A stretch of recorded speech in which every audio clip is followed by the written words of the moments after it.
पक्की हमारी बात मान लेना, हृदय की बात कह रहा हूं।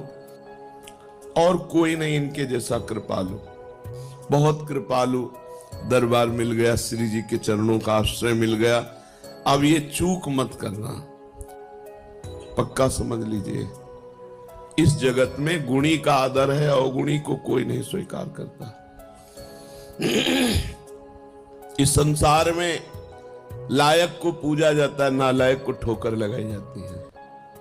लेकिन श्री जी का दरबार ऐसा है जहां लायक को रोक दिया जाता है और नालायक को पास कर दिया जाता है। इनको अपनापन बहुत प्यारा लगता है, इनको सिर्फ अपनापन की ये मेरा जन है, बस साथ चलना है, हम तुम्हें साथ लेके जाएंगे। निरंतर नाम जप का अभ्यास, प्रियाजू के चरणों का आश्रय, आठों पहर में जितनी बने उतनी सेवा, और ठसक महारानी जू की, हमारे माई श्यामा जू को राज। बस इस कलिकाल का कोई भी दोष हृदय में अपना प्रभाव नहीं दिखा पाएगा, कोई भी विकार हमको परास्त नहीं कर पाएगा। सच्ची मानिए, महारानी जू का बहुत बड़ा बल है, अलबेली सरकार है। कोई भी स्वामी ऐसा नहीं देखा गया, एक बार गलती माफ कर सकता है, 2 बार गलती, 10 बार, लेकिन बार बार गलती करे तो स्वामी को क्रोध आ जाता है, रिश आ जाता है, और दंड देने पर उतारू हो जाते हैं। अब ये दंड से सुधरेगा। लेकिन हमारी महारानी जू, ने कहूं न रिश कहूं, भूली हूं न होत सके। तो बोले फिर महारानी जू तो दंड नहीं देंगी। लालजू बोले वो तो यो आधीन स्नेह विवश भी और कछु न सुहाई। वो तो प्रियाजू की भ्रकुटी की तरफ देखते रहते, इशारा क्या है बस, तो हम जीत गए। हमारे अवगुण, हमारे दुर्गुण अब हमको प्रभु से दूर नहीं कर पाएंगे, क्योंकि हमसे गलती हो सकती है, पर हमारे स्वामी को रिस नहीं आती, नाराज नहीं होती। अवगुण करे समुद्र सम, गनत न अपनो जान। सहज स्वभाव पर नवल किशोरी जू को मृदुता, दयालुता, कृपालुता की राशि है। ने कहूं न रिस कहूं, कभी नाराज नहीं होती, इतनी भूली। कान में श्री जी कह रही थी, काय को रोवे तो है, आशीर्वाद चाहिए, मैं दे तो रही हूं आशीर्वाद।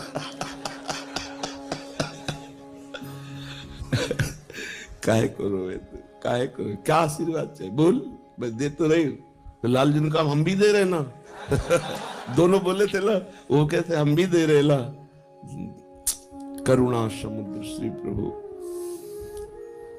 यही है, ये वृंदावन उनका घर है, उनका महल है। हम लोगों को उन्होंने घसीटा है अपनी कृपा से। अब इतना घसीट के छोड़ देंगे क्या? नहीं नहीं, विश्वास करो, ऐसे ही गोद में खिलाना है, ऐसे ही दुलार करना है, यहां भी और शरीर छूटने के बाद भी। ये मन में आ जाना चाहिए, हमें श्री जी के पास जाना है। हमारे जीवन में एक उत्साह आ जाना, जिसे हम किसी अपने प्रियजन के घर जाना हो तो कैसा उत्साह रहता है। मुझे अमुक के जिनसे प्रेम है तो हमारा मन होता है ना कि हम उनके पास जाए।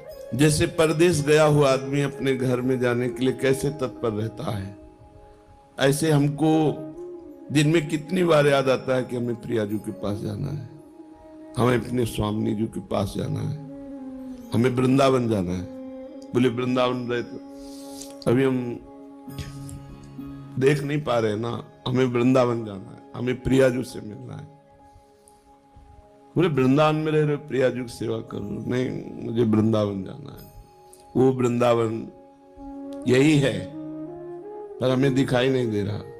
हमें ईंट पत्थर का, हमें संसारिकता दिखाई दे रही। नए नक्षत्र दिखत नहीं, ये माया कर रूप नहीं। मुझे वृंदावन, मुझे प्रियाजू के अपने घर जाना है।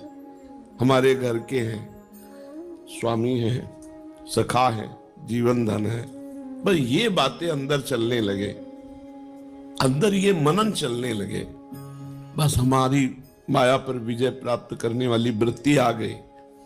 हर समय इन्हीं का स्मरण बना रहे। इनको अपनापन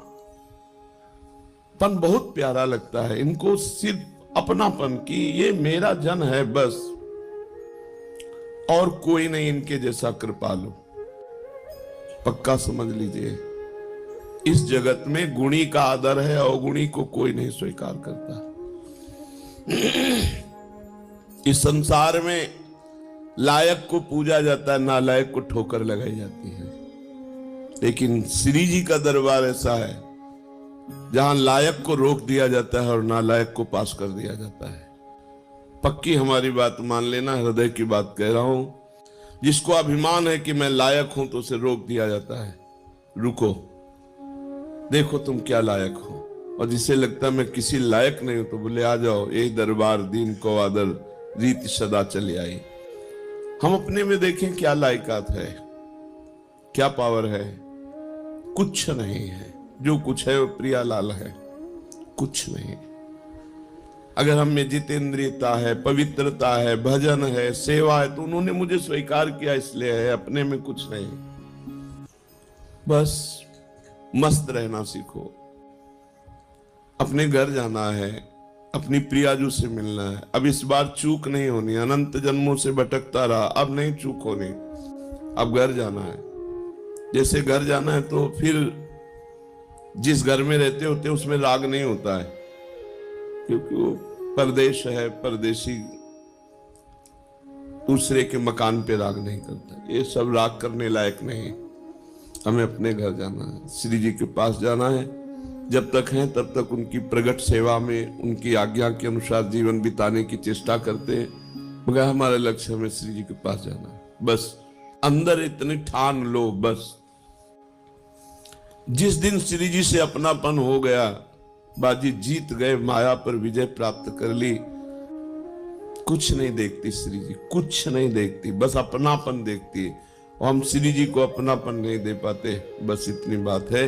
अपनापन हम अपनी इंद्रियों को, मन को, ये सब, श्री जी को नहीं। श्री जी मेरी, मतलब श्री जी जैसे अपने भाई को देखे कैसा लगता है, अपनी बहन को देखे कैसा लगता है, अपनी माँ को देखे कैसा लगता है, अपने पिता को देखे तो कैसा, ये मेरे हैं। भले बाबा जी बन गए हैं, तो देख के एक बार तिरछी चितवन से ऐसे मेरे बाप है, मेरी माँ है, मेरे पिता है।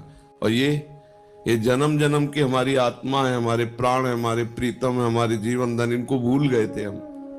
अब हमको गुरु ने याद दिलाई कि ये हमारे घर वाले हैं, यही हमारे प्रीतम है। बस अब आठों पहर चिंतन करते हुए जीवन व्यतीत कर रहे हैं। समय हमें जाना है, वृंदावन जाना है, अपने घर जाना है, अपनी प्रियाजू के पास जाना है। इस छली कपटी संसार में नहीं रहना, नहीं रहना, नहीं आना पुनः इस संसार में।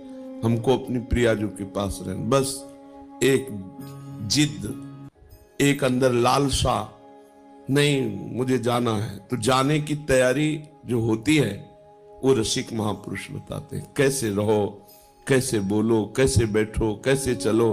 नहीं, देखो संसार को अपने पन का पूरा राग होता है, मम्मी पापा, रिश्ते नाते, बस। परमार्थिक को पूरा प्यार होता है भगवान में, वही परमार्थिक। और तो सब फिर दंभ पाखंड नौटंकी नाटक है।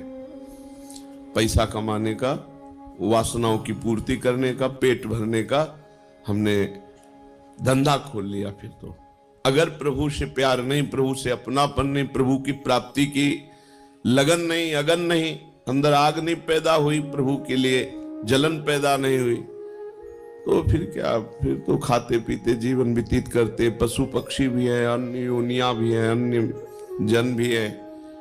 परमार्थिक का एक ही लक्ष्य होता है, प्रभु, प्रभु की चर्चा, प्रभु का नाम, प्रभु के गुण, प्रभु के जन, प्रभु का कुछ भी, वो प्रभु में मगन।